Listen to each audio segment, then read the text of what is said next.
right, so it's going to be NL coming up to bat. You know, Ringe and myself, we were kind of thinking about it. I think this makes a lot of sense. I don't feel like Oil King going up for the mirror match would have been like the best shot. I think that just leaves it up to coin flip, really. It just depends on who plays better that day. But I'd much rather rely upon the Akuma versus Rashid matchup. I think Akuma does a pretty great deal against this character. Yeah, I could definitely see that, right? Akuma has his own very strong fireball games, kind of disrupt Rashid's just kind of usual dominance in the neutral, honestly, with his ability to walk around very quickly himself, establish the whirlwinds, establish the different type of options that you have to worry about. Of course, what it all might come down to is how NL manages that level 2 pressure, right? The Yasar will be rearing its ugly head eventually. JB, you saw him at the Sajam Slam say, as long as I get level 2, the round's coming home. So we'll see if that continues to hold Yo! true. What a reaction on the against Demon Flip. the Demon Raid, too, from that far away. That was a shallow one, too. That had to be the light version. Yeah. The fact that it actually reached that far. Great awareness from JB. What a good character. Yeah, I said it. Oh, yeah. Oh, yeah.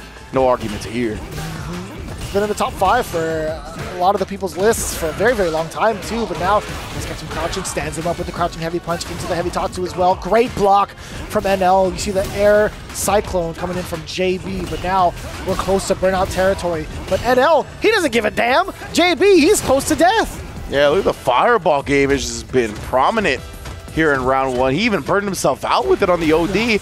Now the light kick buffer coming through in the sweep, getting the kill hit. Let's go NL, be very aggressive. And JB hasn't really threatened with a jump yet, right? So, there's no reason to stop throwing the fireballs. Great, perfect parry on the plus frames. And just the amount of corner carry that he gets, NL gets to really kind of pursue with some of the normals that he wants. You see a little bit of the buffers coming in from crouching medium punch, but also this right here, the spacing that he gets to play the fireball game is so daunting against JB. Perfect parry yet again! After the jump back right there, recognizing JB went with the enhanced jump. Great perfect parry from JB this time, though. We're going to get a side switch. You saw her in the building. Couple hits up front, gets to block some of it, takes the throw as well. NL, decent amount of defense up until this point. Now he takes so much extra damage. OD uppercut, get him off. I mean, 3 bars to your name as well. NL can still flex a little bit of a comeback until the jump comes in. You were literally just talked about how often NL has kept himself grounded. That's going to be worth it. Oh, yeah, JB does get the kill off of a misplaced fireball, the first one from NL thus far. Exactly. Great perfect parry, allowing himself a bit more freedom. Didn't have to deal with the block stun as per usual. Got the jump and punish afterwards. JB bouncing back strongly, but NL already put him in the corner that quick.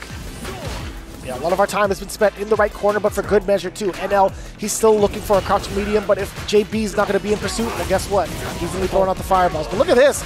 The amount of damage you get off of this. Jab, uppercut, bam! Yeah, the OD adamant. Coming through adamant about the damage. And it put JB on life support here. Still got 2 bars to his name, but he's got to turn this around quick. That's how you start it. Checking with the roundhouse, has 2 bars to his name.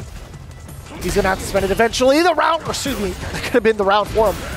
And a slight shimmy backwards. NL catching JB slipping at the very last second too. That, again, that could have been so disastrous if JB had landed that drive impact against NL. When you was in the corner and you did fierce, and you did the fireball, you created mad space, and he had 2 bars and you had full meter. Right there, you should have capitalized by doing like a driver's jab, put him in a mix-up, because he can't really do nothing in that situation. So you just put yourself back in the corner.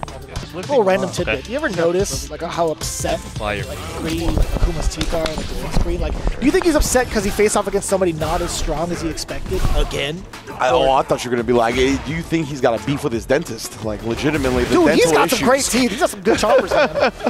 No, but 100%. He's all about fighting the strongest warriors, right? And now we gotta have JB step up to the plate, give that challenge to not only Akuma but NL. Oh. But I do love JB putting himself in the anchor position, and that was one of the few DPs in this game that has a cross-up hitbox. It's kind of wild, man.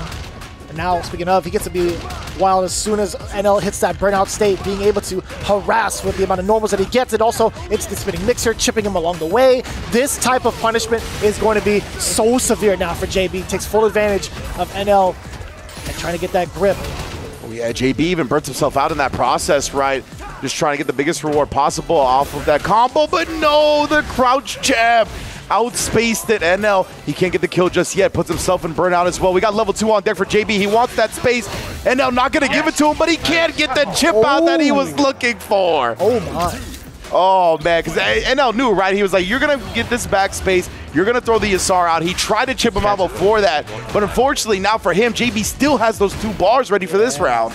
Way too much dip on your chip. But JB being able to retain both of his bars, a very, very fortunate circumstance too. NL, I think mentally, sometimes we've seen him fall under just based off of those like small mishaps, those small incorrect decisions that he's made. But now he's switching it up, just teleporting backwards and then going in with a Demon Ray dive kick. This guy is all over the place. But now, do we get it? The setup? We sure do. After the double Eagle Spike. That's a great spot to be in right here. Not reaching though, NL. Really establishing that he would be willing to take the throw, but once the tornado was gone, he knew that's what JB was likely gonna do. Beautiful buffer right there into the kill as well. NL, what a bounce back from that tragic round 1. Full recovery was needed, that is for sure. NL sitting at just about 3 bars to his name. JB, he's looking to build up at least into level 2 to get the big equalizer for a lot of the games that we've seen as Rashid's go on in the meta. But NL already off to first strike, getting the Tatsu in the corner. This is going to be so difficult again for JB to try to traverse. We're seeing so many different looks now. NL super active with a lot of the fierces. I love the jump reset too. JB choosing jump as a defensive measure instead. Yeah, on the ground, when you know Akuma's going to be buffering a lot of the normals and whatnot, he took full advantage of it. Actually, yeah, it was going to be your drive meter one way or another. And NL using the drive reversal right there still has not helped him escape this corner, though. Waking up with the level 2, and it does connect. Got a bait. Huge way to get JB off him. He still has a bar as well, so that's why he used level 2, right? He knew he wasn't going to be out of burnout just yet. Oh, catches them walking backwards, I guess. Off of that crouch. Is that enough? He just got in his face immediately here. It's Akuma health with the level 1 at the end, not going to use it. Oh, instead catches it out reaching, and JB ties up the set. He walked in so far. He was committed to the bit. Last second, psych, going in for the jump. JB, really, truly one of the greatest actors of our time. I gotta say, that was a real big throw bait if I ever seen it. Both of these players, man, fighting tooth and nail. You can already tell. Yeah. They feel like they both understand the team environment, right? Where they're not only playing for just themselves. Feel the pressure. And again, like I said, I love JB being the captain of this team, taking charge, going into the anchor position himself. It feels great to have JB back in the mix, right? We kind of had a little bit of a hiatus for him, and he's also kind of like taking a little hiatus in regards to like what character he wanted to main, right? I think like the time he's taken away off to, well, I mean not off, but you know, solely focusing on the CPT and focusing on himself with Rashid has made him grow exponentially. Yeah, you can tell he's really flourishing as a player lately. Now we get the perfect parry once again. NL has been really adamant about that whenever we see some throw star being mixed into it. Again, going to be able to parry up the Whirlwind enhanced version, stop the demon flip, stop the jumps. Oh, try to get a reach right there. Great discipline, though. Oh, and I love that, too. The big rebuttal against NL, too. As soon as he walked forward, finished blocking. Level 1, by the way, that's going to be killing. That was a huge opportunity knocking, too, from JB. Just going in for the crouch short immediately after the block streak from NL. Yeah, that crouch short on Rashid. Yeah, it's got deceptive distance, man, especially after that drive rush. But NL finds the interrupt this time. What a call out from JB, though. The defensive choices, waking up with the crouch, meaning him catching the walk away. What was that? There was a reversal. You saw it. Yeah, very strange. I thought he like parried at first, but then tried something else. Looked very weird. Couldn't tell you. Yeah. Check the replays on that. Or maybe ask him forward throw. Now all the momentum going towards JB's favor. 2 rounds straight. 2 games straight. I'm making too many like execution mistakes. I think he not take loss. I think you saw him more. Even he DP. I don't think he will do many. You know, one of my biggest concerns when this team had first grouped up was how is the coaching sessions going to look like? How is the communication with the teams going to look like from the side of Fighting Spirit? But they've been together for so long, they fully understand what needs to be done in regards to the change-ups. But we'll see if NL is able to implement it. JB already on the harassment patrol, putting Akuma on lock in the corner. The 3 jabs, knock at the knees. Wait a minute, backdashing away. Yeah, NL was able to pick his spot, but what a whip punish from JB. Try a little frame kill setup. NL didn't like the way that looked. What a delay to check the walk back. That was meaty as hell. Oh yeah, even meatier than JB expected right there. The throw ended up being a punish counter burnout. Doesn't escape the corner for free, and now he's back towards that side anyway. Ooh, the whirlwind here. Oh, actually getting the enhanced jump. Oh my God! That was so, even JB had to scratch his head on that one. He's like, I can't believe I missed. Oh, the air chop, but as Akuma pulled back from throwing the fireball, got his hurt box back into fierce range. That was actually so funny because he can't hold forward while doing it. Right? Yeah. That's the worst part. Ooh, nice back throw. JB's going to be able to take the corner for himself now. Try to bait something out. NL with the discipline. Picks his spot too cleanly. Tie up this game. That definitely felt like an Akuma round if I ever seen it. NL forcing to spend that one bar to at least tie it up in the rounds to at least get himself into another game situation. But now standing light kick, doing God's work. Big punish counter against JB. Oh, wow, and it actually stuffed the Arabian Sky High. That fierce. Wow.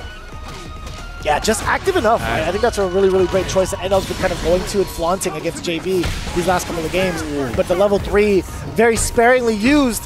But for good moments like these, the damage output, sure, it's pretty significant. But it's the burnout that JB wants, and he does get it indeed. NL going to be taking a lot of chip. And yeah, exactly. JB, oh, he actually gets the perfect parry off. This is big for him here. Again, remember, JB is on set point. He can close this out for Cloud9. Another throw here. NL's about to get his drive meter back. Oh, the Arabian Sky High catches NL trying to thwart it, trying to keep JB locked down in the corner. What a clutch out from the captain. A very brilliant start for Cloud9 with a reintroduction, I should say, because of JB. But let's be honest, man. A brand new team getting a great start like this only brings high hopes. C9, again, stamping their very first game, first team battle in the history of Street Fighter League with a big W.